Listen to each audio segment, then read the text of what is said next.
This is intended as a guide to TOK Essay Title 1. Do historians and human scientists have an ethical obligation to follow the directive, do not ignore contradictory evidence? My approach is to begin by having a look at the TOK concepts and see what we can use from those concepts to help us unpack the question and to understand the question. Firstly, however, it's worth remembering that this particular question requires that you focus purely on history as an area of knowledge and the human sciences as an area of knowledge. At our school, we offer economics and geography. Within the human sciences, of course, other schools might offer global politics, psychology, business studies, of course, may well be useful here. Firstly, the first concept that comes to mind is, of course, evidence. Useful to have a quick definition of evidence as accurate information that is used to support a claim. And it's very important here to unpack what is meant by evidence in history and the human sciences, something I'll return to in a moment. Secondly, what comes to mind for me here is responsibility. The idea of having an ethical obligation implies a responsibility, a duty to behave in a certain way, to behave in the right way. It also implies being accountable, again, a theme we can return to in a moment.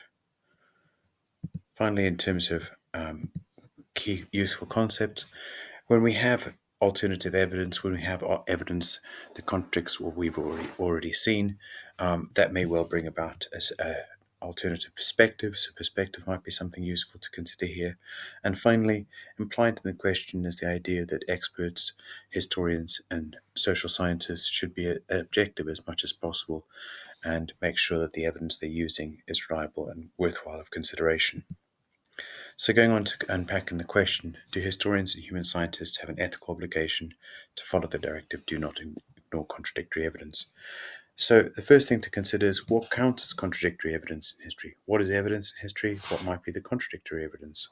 What is the contradictory evidence in human science? What does evidence look like in human science? And what might be contradicting that body of evidence that already exists?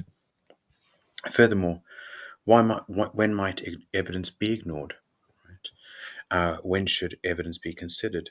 So what comes to mind here for me is the idea that you have possibly on one hand a weight of evidence approach where the majority of evidence leads you to a particular conclusion versus a compelling piece of evidence.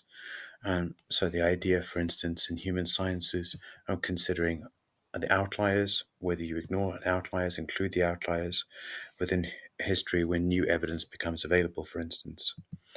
To further unpack the question, we need to consider the idea of an obligation. Is that a professional duty? Is that a duty to the community of knowers? Or does that imply an ethical obligation to a wider number of people, to the public itself? Does this, of course, an ethical obligation may also imply that there are outcomes or consequences of ignoring evidence. For instance, when we talk about in history, oftentimes historians are researching and studying and presenting their findings on very controversial topics that may still have an impact today. And so if they ignore contradictory evidence, what might then be the conclusions and the consequences of that?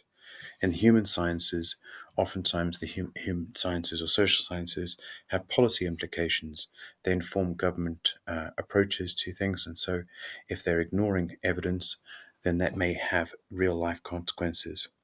So that's just some beginning points for you to consider when thinking about writing this essay. And I just wanted to thank the other staff at Abyss and Mr. Luke Smith in particular for his input on and my informing my thoughts on this particular question.